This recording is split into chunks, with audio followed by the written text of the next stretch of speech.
You're listening to the Live from the Caribbean podcast, the show that brings the stories of island people making a global impact, with your host, Pauline Joseph.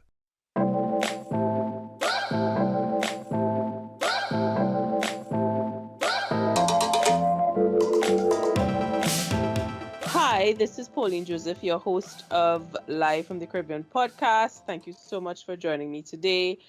I am so pleased that my guest with you here today said yes, because I literally found him on a LinkedIn post, literally. And I slid into his DMs and I was like, hey, Andre, can you be a guest on my podcast? And he was like, sure. And I literally was like, and for those who are joining us for the very first time, the premise of this podcast is to showcase people from Caribbean islands who are making a global impact. And, you know, it's not necessarily a Rihanna situation, but more a lot of us who are pounding the pavement virtually or otherwise across the globe doing amazing things. So with that said, Andre Johnson, can you introduce yourself, who you are, where you're from, and where you currently work right now?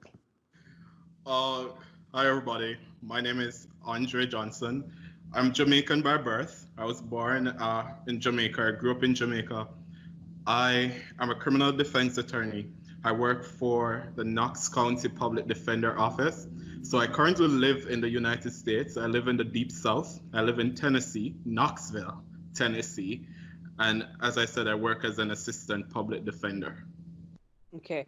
And for those who don't understand what deep state may be and may not necessarily know the history of the United States of America, can you inform our folks out there what that means? What it means to be a public defender, basically, is the American Constitution guarantees the right to counsel. And so when a person is accused of a crime and they're poor and they can't afford a criminal defense attorney, then the Constitution gives them that right to get one. And so I represent poor people. I am not paid by these individuals. I'm paid by the state. But even though I'm paid by the state, I don't work for the state. So I don't work for the police. I don't work for the judge. I don't work for the prosecutor. I work for my clients. The only difference between myself and a private criminal attorney is that a private criminal attorney is paid by the person, by the client. Wow. If I believed in God, I would say you're doing God's work, because that's amazing. And I also wanted to find out, you mentioned earlier about deep state, right? Right. What does that mean? So I live in the South. Like normally for most Caribbean people, when they think of the United States, they think of, New York, New Jersey, Florida's in the South as well. But the Deep South is really those states that experienced slavery. And while slavery was abolished in the North, it was still going on in the South. The Civil War, it is a place where racism is more prominent. It is like where I live, the Black people here are in the minority. For example, I am the only Black man who works at my office. Yeah. I think out of the 28 attorneys at my office, there are only 2 Black people, myself and another young lady. There are 70 people who works at my office, including support staff, and there are only 4 people of color at my office. So that's basically, when you talk about the Deep South, you're talking about place where maybe up until 1950s, it was unacceptable and unheard of for a Black man to be standing in the same vicinity with a white person, or drinking at the same fountain as a white person, or going to the same school as a white person, or getting married to a white person. So that's what we're talking about when we talk about the Deep South.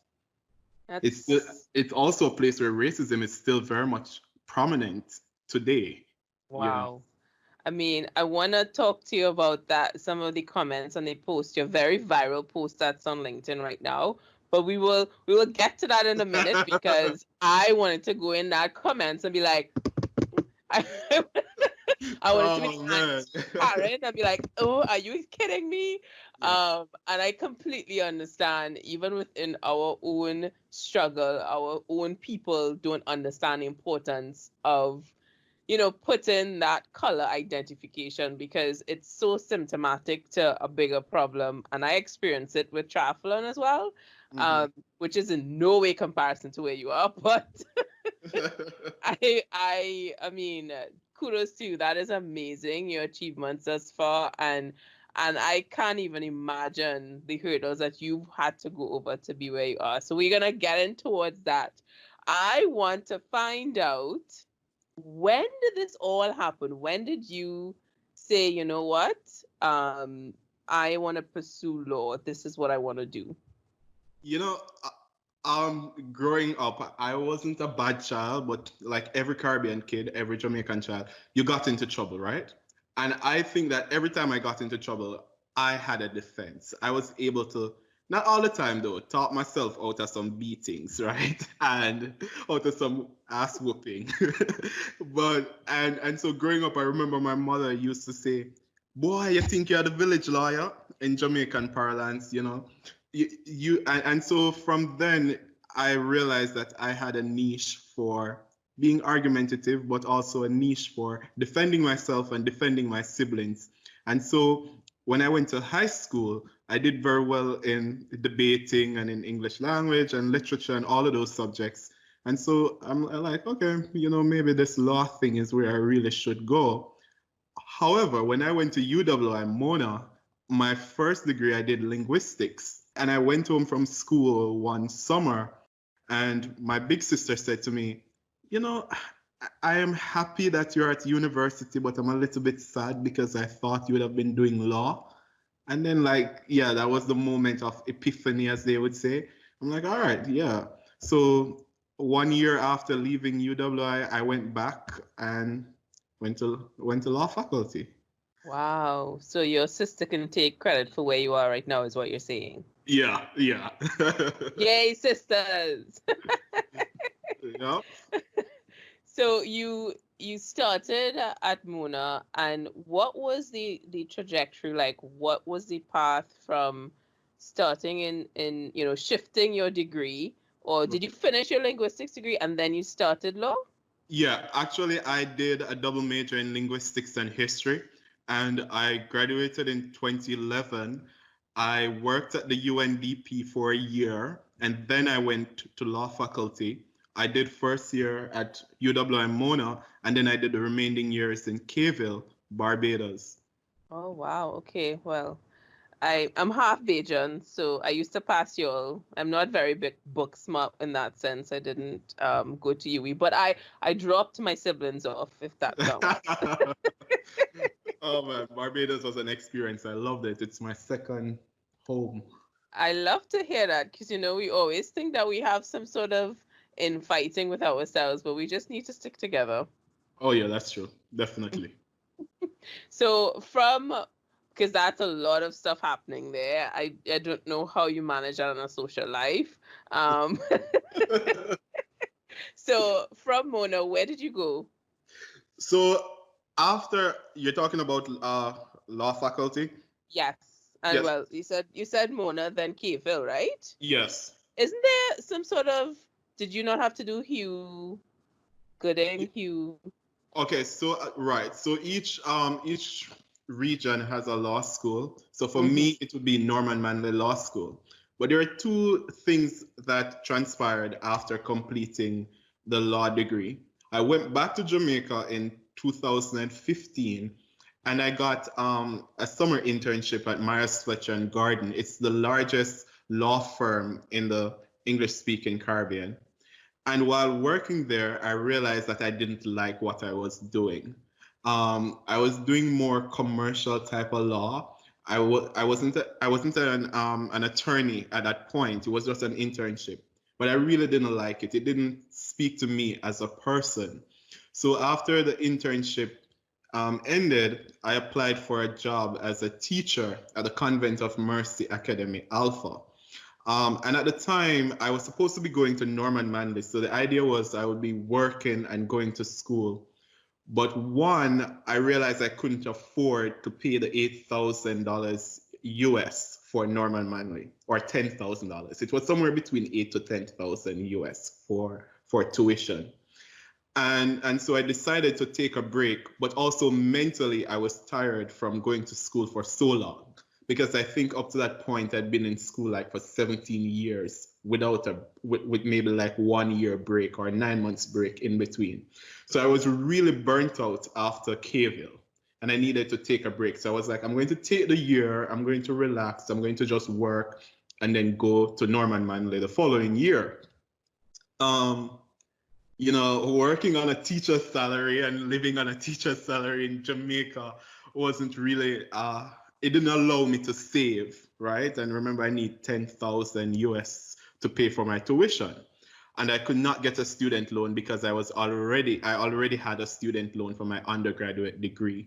And so I decided that the best thing for me would to go abroad to finish my education, because one, I would be able to get student loans or I would be able to get scholarships. So after my contract ended at Alpha, I decided to go abroad to do a master of law. Where was this? In New York. I went to Maurice A. Dean School of Law at Hofstra University in Long Island, New York. Wow. Talk about a small world. My friends, at least 4 of them went to Hofstra on hockey scholarships. I wouldn't bother to say how long ago, because I don't think they want people to know their age. But I visited the campus, and Beautiful, right? It's amazing, and also straight out of a Lifetime movie, because we went to a frat house and I was like, the red cups, they're real. So I didn't do much of the frat life, because one of the reasons why I chose Hofstra is my father lives in Long Island, and so it was like 20 blocks away from school. So it was pretty much walking distance for me. So I was being strategic in terms of, limiting my expenses. I could walk to school. I didn't have to pay for accommodation. And so that made it easier for me. Wow. So how long were you at Hofstra? I spent 3 years there. So this is what happened. So, having a plan. What if I tell you that I applied for the master's program without knowing how my tuition was going to be funded? And when I got my acceptance letter, I got a 20% scholarship. And the tuition for law school at the time was $64,000. So I moved from a place where I couldn't pay $10,000 in Jamaica to a place where I was now supposed to pay $64,000 US. Wow. And people listening might say, but that's not a wise move. Yeah, I'm not a mathematician, but it was the opportunity to get student loan or the opportunity to get scholarships.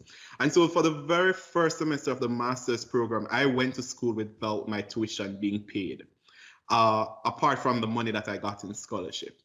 And I applied for one student loan 11 different times, and I was denied. And when I did my first semester exams, the January, I was like, crap, I won't be able to go back to school. I will have to take my semester off because I can't afford my tuition. And then that very day, we were supposed to be registering for classes. I got an email from the dean, and they were like, Mr. Johnson, we're so impressed with your with your exam results. We're offering you 100% increase in your scholarship. Wow. Right? And not only that, I went to the school, I signed the papers for the scholarship. I went back to my house. I got to my house and I got a pop-up. I was checking my email and this link popped up and said, are you looking for a student loan, right? I clicked on the link, I filled it out. And by the time of me telling you this story to this point, I submitted the application and then I got back a response saying you have been approved for your student loan, right?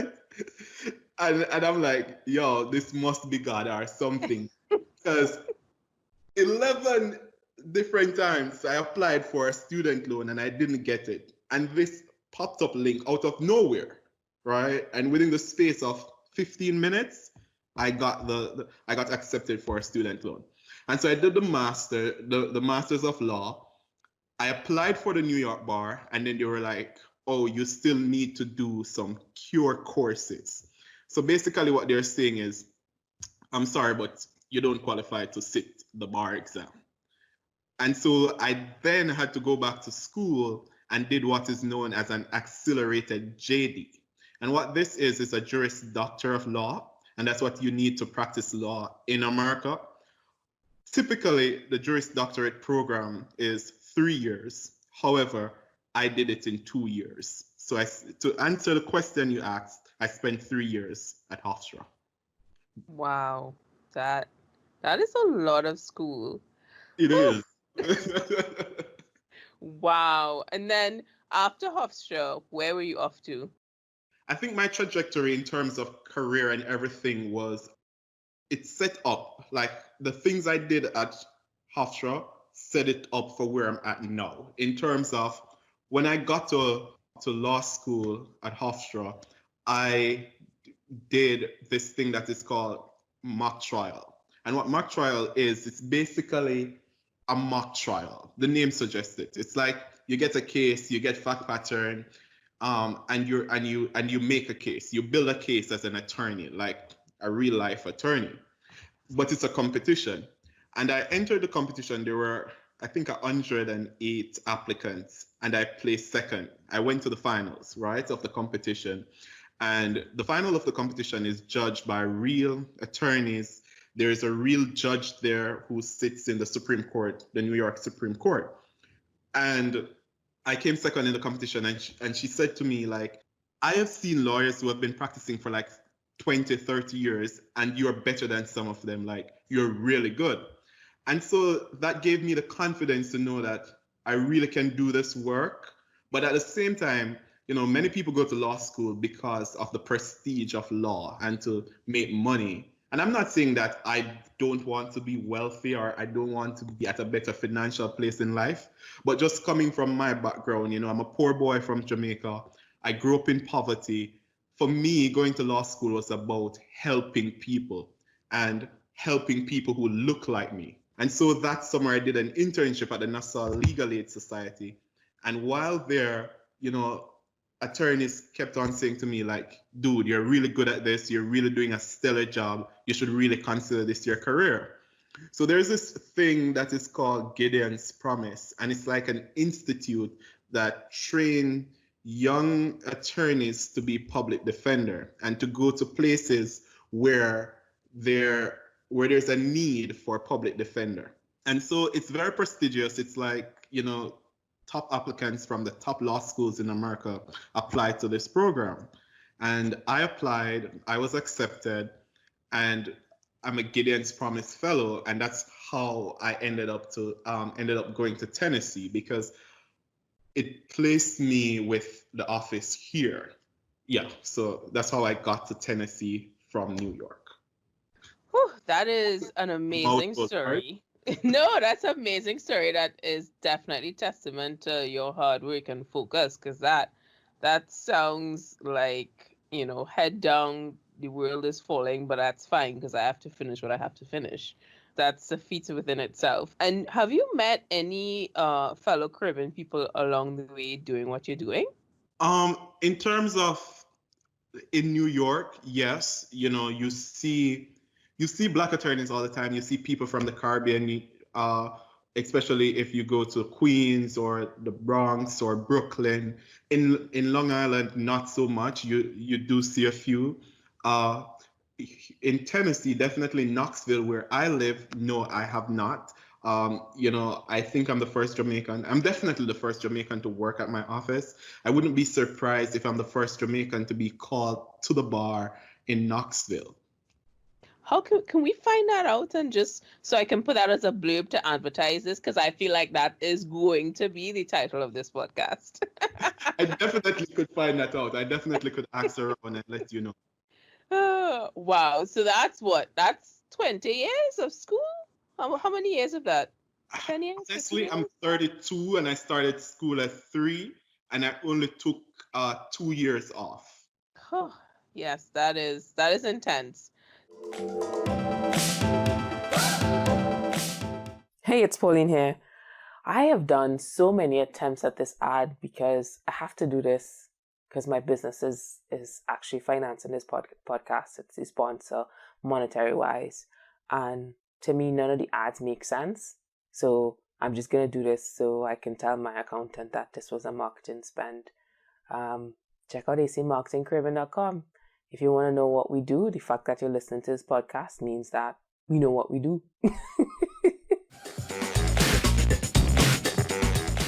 So that is a lot of work, and you definitely have been focused. But where is the fun, Andre? What do you do? I mean, for me, I swim, ride, run. Sometimes ridiculously, point where everybody thinks I'm crazy, but it's really my mental escape. What do you do? Funny enough, in college or in undergrad, even in law school, I did a lot of things. Like I run marathons, I run Spartan races. When I was at UA, I was a manager for the netball team because I love sports. And so for me, being from a poor background, I had to find work while I was going to school, right? So in undergrad, I worked at the sports office as a sports manager. I managed the netball team. I played volleyball. I play a little bit of basketball. Yeah, I do everything. But for me, it's about balance. I wouldn't say to people that I'm naturally gifted because I don't think I am. But what I can say is that I work hard and I'm very dedicated to my goals and to achieving what I want. But in the same time, it's about balance. I grew up in country, rural Jamaica. And so for me, it was always running up and down outside because I grew up in a household where my mother would not allow me to go to the ball field because, so it was you stay at your house, then you play with your siblings, right? And I have a lot of siblings. So, and then my grandfather had a lot of land. So I would be playing over there, picking fruits, climbing tree, just having real yardman, Jamaican, young boy fun. When you say have a lot of siblings, can you make a football team or can you make the bench? How many siblings? I could definitely make a football team. If you should join my mother's kids with my father's children. Oh yeah, there are like Okay. 13 of us. What? Yeah, my mother has 8 children and my father has 5. 4 alive, 1 died. Yeah. Oh, yeah. Yeah. Wow. I was going to be cheeky and be like, yeah, well, you don't have as much as my parents with 6, but you have won it. Like, you just winning at life and everything, That's including the right. numbers. I, I still don't think you've answered my question as to where is fun, Andre, though, because okay, you kick some ball, you play some netball, not play, sorry, manage netball. So where's the fun, Andre?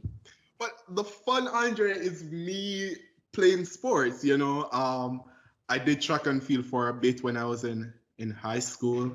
I did it for a little while at UA. For me, fun is sports. That's where I relieve stress. That's where I relieve boredom. I enjoy going for long runs, like running 10 miles, 15 miles. That's fun for me. I'm not a party person. If I'm What I like to do in terms of social activity is I'm a foodie. So I love going to restaurants to eat and just chill with my friends and my coworkers. But I'm very protective of my space because I think, the way you manage your space, it complements your lifestyle in terms of, for me, my space is a personal thing. It is very important the persons that I allow in that space because I don't really like conflict and I don't want anybody where I gonna bring that type of vibe around me. So for me, it's very important the people that I align myself with and to ensure that we have similar goals, but in the same breath, you can complement my lifestyle. So really and truly, fun for me is, I don't know, sports. Yeah, that's definitely fun for me. So you weren't participating in the Billy Man versus Bounty? I was definitely watching and commenting, of course. I feel the whole world was. It was insane. My culture was on display. So, I'm a proud representative of the Caribbean and of Jamaica. And that's something that I will never shy away from. Like, people are still amazed that I speak with my Jamaican accent. And I said, yeah, that's who I am. Yeah, I've lived in the States for a while, but I'm not American. I'm Jamaican. And it's a part of me that I'm very comfortable with. When I go into court, I don't put on an American accent. I speak very, very much the same way I'm speaking to you with my Jamaican accent, because I am proud to be a representative from the Caribbean. Because when I stand in court beside a client, whether black or white, I am standing there that I am a representation of a system that has been, of a people that has been oppressed, a representation of a set of people that has been told that they can't amount to anything good. I am a representation to young black men out there who are incarcerated, who are treated like garbage, who are abused by police, who are calling out that I can't breathe, that listen, we can rise up, we can overcome the system, we can overcome systematic oppression, we can overcome systematic racism. We just have to find a goal and stick to that goal. I have experienced racism since living in the States. But guess what? I'm a black Jamaican man. I'm a man from the Caribbean, and certain things don't faze me. It's not going to distract me from my goal, if you get what I mean. Yeah, that should be on a t-shirt, because that is something that I think all Caribbean people need to understand. Because I was actually going to ask you about people understanding, and usually folks have this thing where they're like, can you speak English? So have you encountered situations where people are like, well, I can't understand what you're saying? So when I was at Hofstra, right? I think it was in my contracts class or something, and some of these courses were courses I would have done at K-ville. The law is very similar in certain areas. And I remember the professor asked the question and no one knew the answer, but I did. And I answered. And he asked another question and it was the same thing. And he asked another question and it was the same thing. And this young lady said to me after class, you speak very good English for a Jamaican.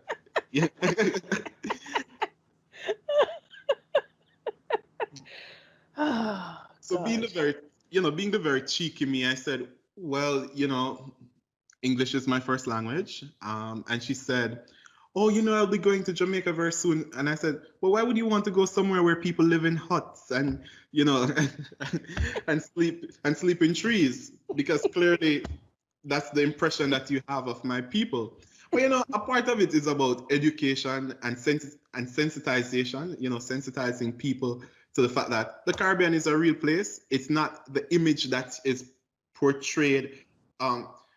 Listen, a lot of this too has to do with the way we sell our culture and our islands, right? Oh my gosh, I was literally going to ask. That was going to be my next question, because I was like, this is partly our fault, but yes, go ahead.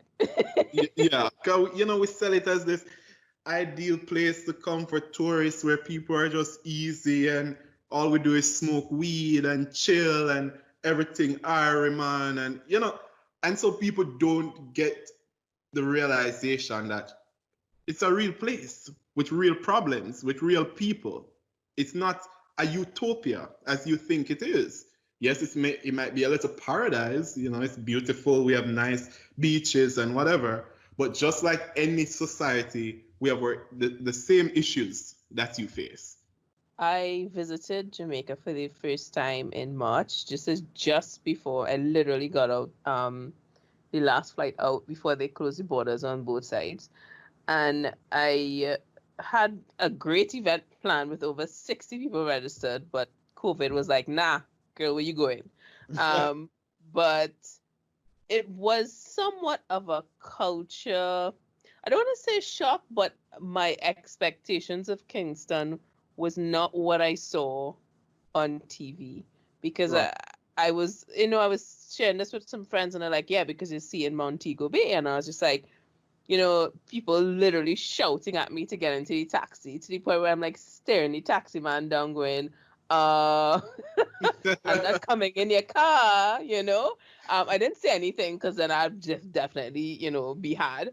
But it was not in a negative way, but it was not what I saw on TV. So I always play devil's advocate when it comes to the Caribbean, but I also don't want people to think that they shouldn't do their research on who we are. But on the other side, I think Jamaica as a brand has done an amazing job at being one of the most recognizable islands in the Caribbean, to the point where I used to live in England, and I was in the market in London getting some fruits and vegetables, and the vendor guy was like, "Oh, that's a beautiful accent."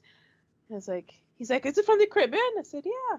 He's like, "Where is it from?" I said, "Trinidad." He said, "Which part of Jamaica is that?" Oh, It just says it's like the southern side. I didn't even bother to correct him because it was an old white guy, English guy. I was like, "It's the southern side of Jamaica." Yeah, man. Peace. Because oh man. I can't even fault you. I can't even fault you right now. And Yeah. you would think that was about 11 years ago. I was in New Zealand last year, October, and one of my most popular LinkedIn posts was a screenshot of the Caribbean. Mhm. And I shared a story of I had a meeting with some folks, and I was explaining to them because I have a client down there, and we were chit-chatting, and I was like, yeah, from Trinidad and so forth. So then I had a message the next day, and it said, "Hey, Jamaican girl," and I was like, "Hold up, let me just go to Google and come back to you." And I just was like, "Here," and I just circled Trinidad, not here. It's in Jamaica. I was like, you know what? This is kudos to Jamaica, but also people need to stop being so ignorant. Yeah, you know, I've heard the stories, and you know, it, listen, man, it comes down to, yes, Jamaica has done a good job marketing itself, but I think people, as you said, people just need to make themselves to be more aware of things, and don't take it for granted that Trinidad is a part of Jamaica. Not when we have so much technology at our disposal. I always think in the back of my head, I'm like, if you don't think about something, like if you don't know, just Google it before. I just like some things I'm uncertain about, so I just slide into my phone. I'm like, oh, okay, great. And then I would contribute to the conversation thereafter. But I don't know if it's bravado and just like, I'm just gonna have this conversation, but okay. Hey, it's Pauline here to let you know about Regis. They have an amazing team in the Caribbean. They've been helping LinkedIn Local Caribbean from inception, with locations in Trinidad, Barbados, Jamaica, and Guyana. I can assure you that is the place to go. As a small business owner, it's so important to have an alternative space outside of my home because the walls are closing in. Go check them out and tell them Pauline sent you. So let's talk about your job now, right? Because Yes. how I saw your post, I mean, congratulations again, that's amazing. Thank you. And seeing the space that you're in, and you are basically representing underserved communities and people who can't afford to have representation. Right. How does that work? Do you work with the government? Who are you actually working for? I know you work for the people, but I Right. mean, you still have rent to pay. So Yeah. So it's in terms of pay, the county of Knoxville, that's where I get my paycheck from. But I'm an employee of you could call it that I'm an employee of the county or an employee of the state, but I really don't represent the state. It's like the state is paying me really to go up against them in court, and that's basically it. They're just affording me a paycheck, but really and truly, I go up against the state every time that I put a foot in court, because when you have a criminal matter, for example, say John is accused of assaulting James, the case will never be John versus James. it will be the state of Tennessee versus James, or whosoever the abuser is, James, right? Or John, whatever. So when a crime is committed, even the crime is committed in the name of the state. And so the state is the one who is representing the victim. And so every time I step in court, I go up against the state. So even though the state is the person affording me a paycheck, I don't work for the state. Wow. Technically. Yeah.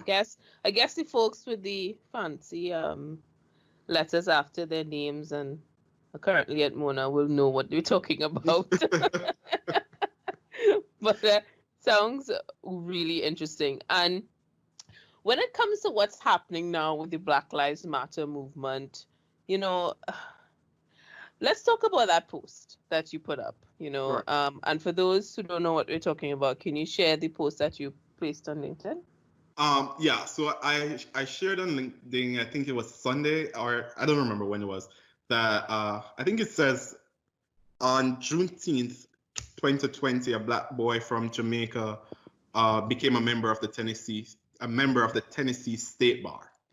And then it says hashtag Black Lives Matter, hashtag Juneteenth, I think hashtag criminal defense attorney.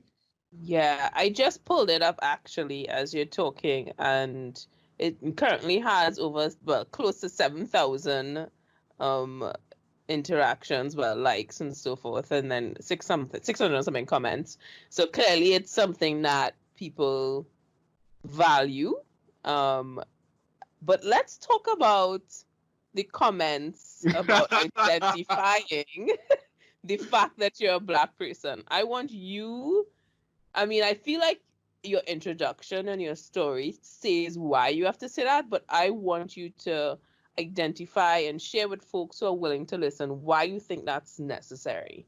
I think, in this atmosphere where we're living, I believe that I have a very unique voice and a very unique platform to use and to contribute to the Black Lives Matter movement. I think it's important that as a Black man that I identify as such. I think my achievement, it's intricately linked to who I am as a person. And I say this because of two events. One, when I lived in New York, and a lot of persons would consider New York to be a very liberal place, right? I lived in Long Island, and I was interning at the Nassau Legal Aid Society at the time. And there's a policy in New York where if there's a case that is a year old, 1 year old, then it goes before the chief judge. And so I was sitting in the chief judge chamber because I had a matter that was going to go before the chief judge. And this court officer, a police officer, mind you, I was wearing a suit. I had the case file in my hands and I was sitting down. There's a white guy sitting behind me. He's wearing a white t-shirt, blue jeans, regular sneakers, just sitting there. She walked past him and she walked up to me and she shouted, "Sir, has your case been called as yet?" So I looked at her and I said, "I'm not a defendant." And she walked away. I didn't pay it much mind. The next morning, right? So this was say 2 p.m., Tuesday afternoon. The next morning, Wednesday morning at 9 a.m., I'm walking into the well of the court. This very same lady, this very same court officer, she came up to me, and just to backtrack, I was working, this was like me being at Nassau Legal Aid for 6 weeks, and I was going to court for those 6 weeks, right? This lady walked up to me. She literally shoved me in my chest while shouting, "Sir, defendants do not come in the well of the court. They sit in the back of the court." And so, I was just I was in a state of shock, a state of bewilderment, call it what you will. And I was in my head, my parents would say them chip some Jamaican bad word. But in my head, I was wow, really? I am 100% sure that this was the very same lady that I told the day before that I was not a defendant, right? And several court officers said to her that he's not a defendant. He has been working here for 6 weeks. You don't know him? He has been coming to court for 6 weeks. That was New York. I moved to Tennessee almost a year ago, and started this job. And I've been going to the jail to visit my clients and so forth. And in March, I think, I went to visit a client. It was like right around when COVID-19 started. And so the jail was on lockdown, and I was getting my temperature checked. And the sheriff walked out, and he said to the other sheriff who I was talking to, is he here to turn himself in? And so the other sheriff, you could see the embarrassment on his face and not knowing what to say. He was like, no, he's an attorney. He has been working, he has been coming here for quite some time now. Just this week, I went to the jail to visit my client, and you have to have a bar card, but I have not yet been given my bar card. And basically what a bar card is an identification with your bar number on it to say that, you're a licensed attorney, whatever. You have this unique number that is just assigned to you by yourself. But I also have a work ID that has my picture on it, has the name of the place where I work, etc. So I went up to the guy and I'm like, I'm here to see XYZ with my client. And he's like, where's your bar card? So I said, oh, I don't have my bar card. He refused to let me into the building. He actually called my job, find out or to confirm that I actually work there and that I'm actually an attorney.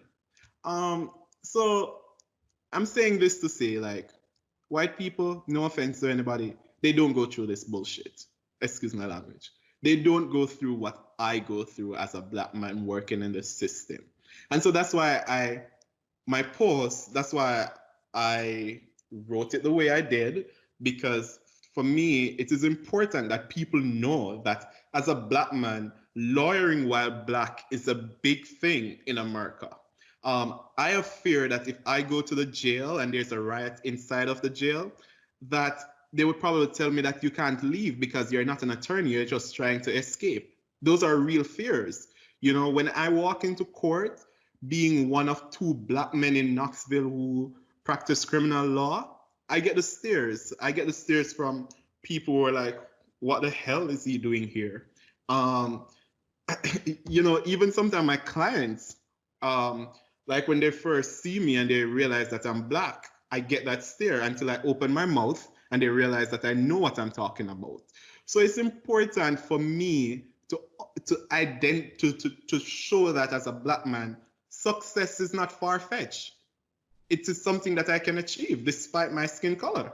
That my skin color does not define my academic ability. It doesn't define how bright I am or how intelligent I am. It doesn't define who I am as a person. It doesn't define my morals. It doesn't define my beliefs. I am just another person like you are. Whew.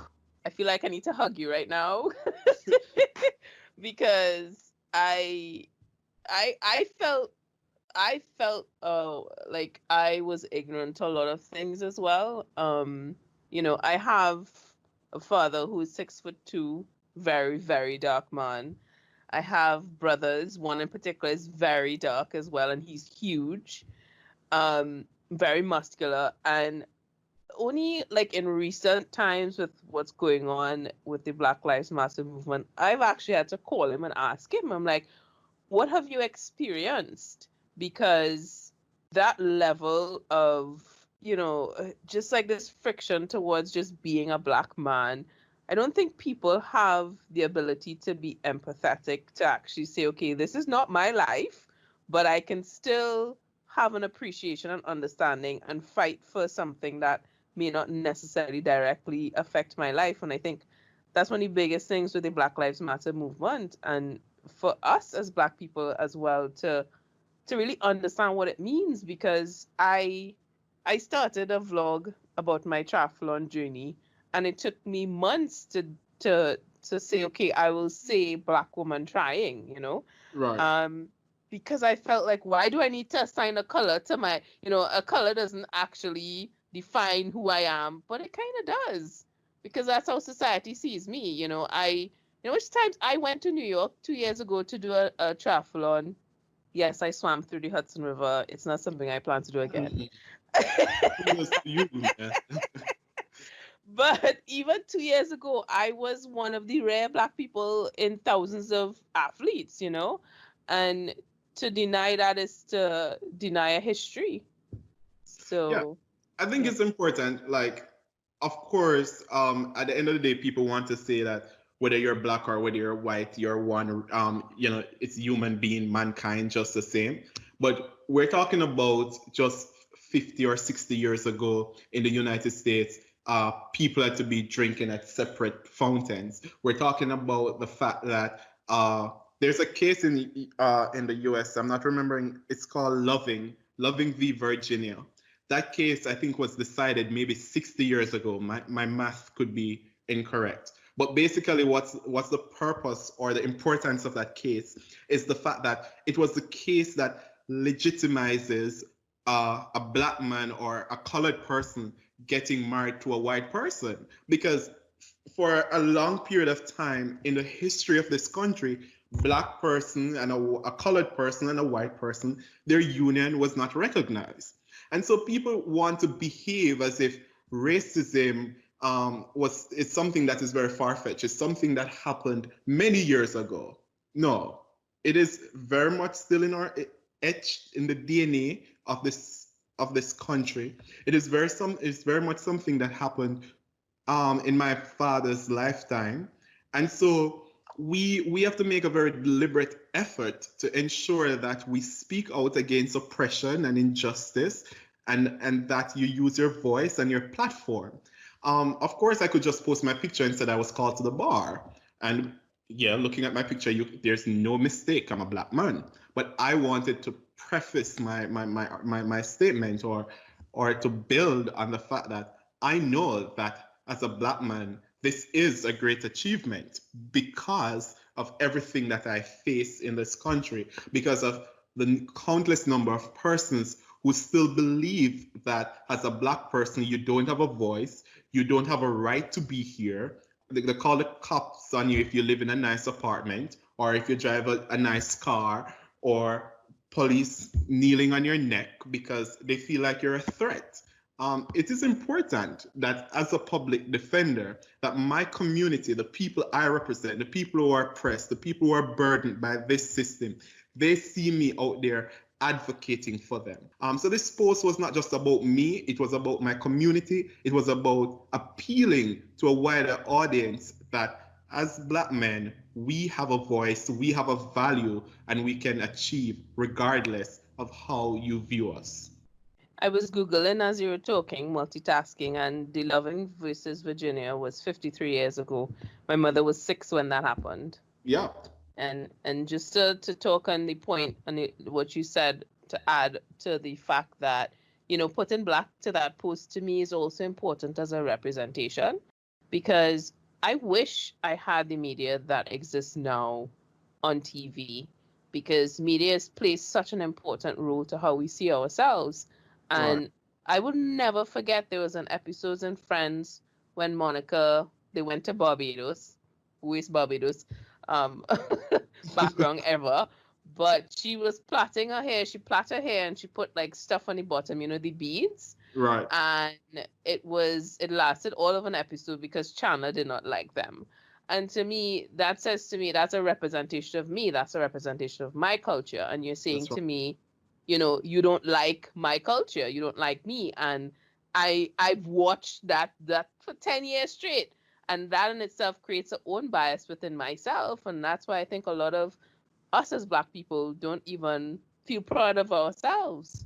And I think too, you see, the problem as well is the distinction. So, like a couple weeks ago, I had this huge debate, or they had a post on Facebook that blew up because I'm sure you're aware of the Ahmaud Arbery case in the United that happened in Georgia. And where I live in Tennessee, Atlanta is like I live very close to the Georgia border, and I made a post about the fact that I said, as an African American male living in the United States, I have stopped running since this case occurred because I am now in fear of my life. And I went and I joined a gym, and I have to be paying money that I could use to do something else. And this young man that I went to school with in Barbados, he took offense to my post. He was like, I thought you were Jamaican. The last time when we were at 𝐾ville, you spoke with a very strong Jamaican accent. How dare you describe yourself as African American? And I was taken aback by it, and I commented. I'm like, listen, dude, what we're talking about here is not nationality. We're talking about, this is ethnicity. It's not about citizenship or whatever. I'm talking about the fact that in the United States of America, I am identified as an African American male. On any form that I filled out, it's going to say African American / Black or just African American. That's it. And so people think that because you're from the Caribbean, you should not side with the people here who are going through this issue. But at the same time, a white person looking at me, they're not going to know that I'm Jamaican. They're not going to know that I'm from the Caribbean. All they're seeing is a Black man, And so that is why I go out and protest. That is why I stand up with people of color. That is why I stand up with this movement, because this movement is important to me. It is important to me because at the end of the day, it's my people, whether or not I'm from the Caribbean, whether I was born here, whether you think I shouldn't classify myself as African American. It's an important movement. And I want to be on the right side of history. I want to be on the side that stood up. I want to be on the side that said that, listen, this is wrong. People deserve the opportunity to live a full life. I don't want my child to be the next Trayvon Martin. I don't want my child to be the next Ahmaud Arbery. I don't want my child to be the next Sandra Bland. I don't want my child to be the next Eric Gardner. And I could go on and on and on and on. And these are people who have been unjustly killed by the system. A system that places no value on your life because you're a person of color. A system that sees you differently because you're a person of color. Your very shade of your skin determines the life and the quality of life that you will live. And somebody has to stand up. And my job gives me that platform to use my voice to stand up for those people and to represent those people. So I will never be one of those rich attorneys driving a Lamborghini or a Benz or whatever it is. But what I can tell you is that I sleep very comfortable at nights because I know that, I prevented a young Black male from going to jail, or I got somebody out who could not afford bond. And we're not talking about exorbitant amount of money here, but I have clients in jail who can't afford bond, and we're talking about $50. Whew. Well, I don't know who that person is that commented. I don't know if they're your friend, but I feel like you need to maybe that space, because my thing is, that is what you get out of it, and that's the value you place on that piece of information. It's like you're choosing identity over life. Like that is the point of discussion that you pull from it. And I have been in the digital marketing industry for the last 10 years, and the ability to democratize information has its pitfalls. Yeah. And that this is definitely one of them. And it is just so interesting to see how many of us walk around with mirrors. Because most people, I'm reading this book about personality, and it's just so interesting how we all project ourselves on everybody else. Yeah. And it would be much better if we just learn and listen differently. But the world is not perfect.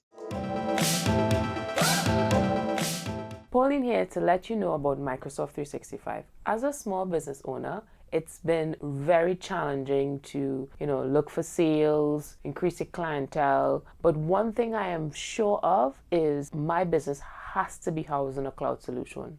Not only does it assist with my bottom line and rent expense, but it allows me to track the productivity of my team members. You need to go check it out. Microsoft 365. All right, so let's talk about CARICOM here for a second. I want to know, because it was really giving me a Prime Minister vibe earlier, right? Oh, no. So I have a question. All right. If you were to be appointed as the head of CARICOM, and you have a long list of to-do lists, what would be the top of that list? What would be the number one thing you do? I think for me, the number one thing that I would do is we need to strengthen the institutions that were built to promote regional integration.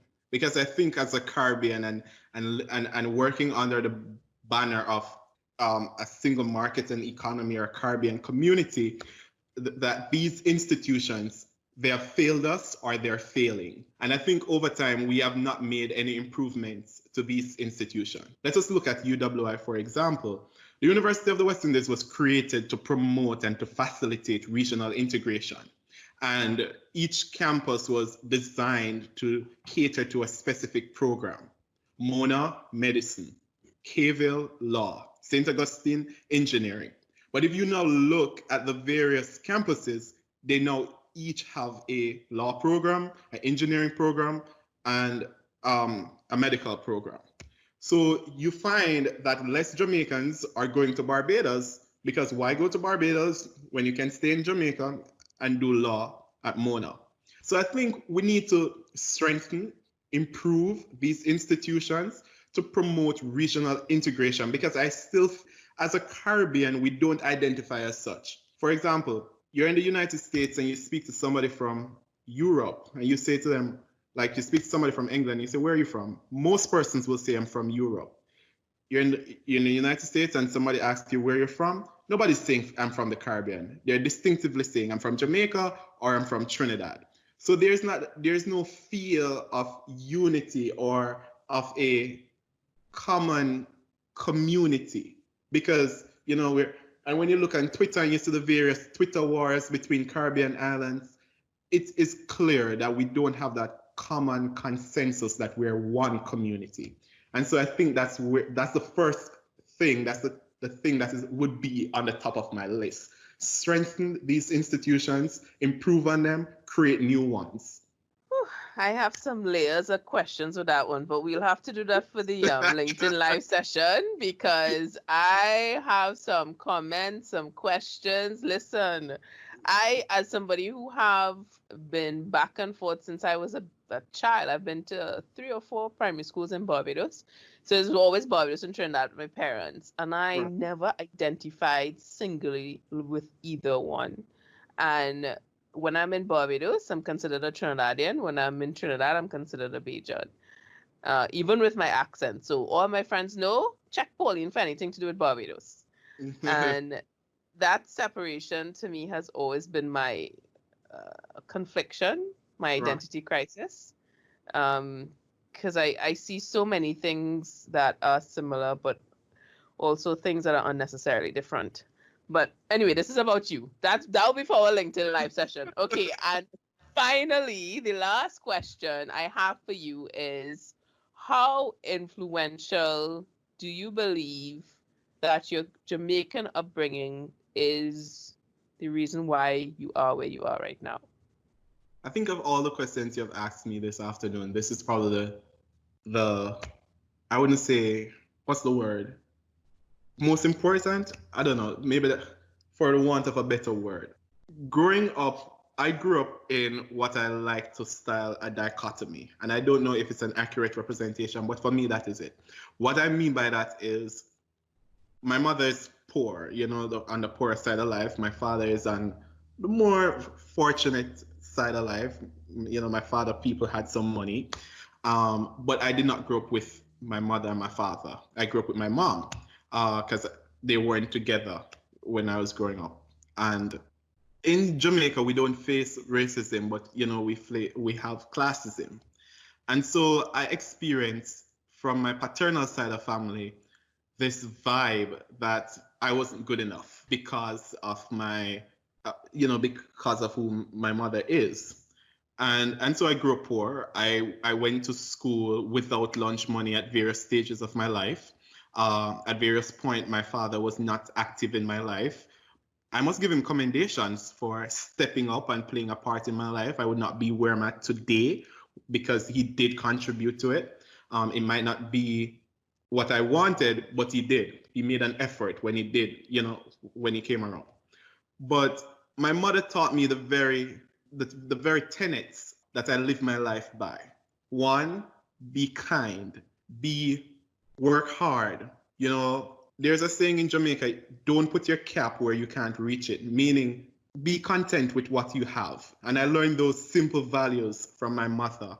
But I also learned that in order to be successful, you have to be dedicated. And for me as a poor person, the only thing I had was determination.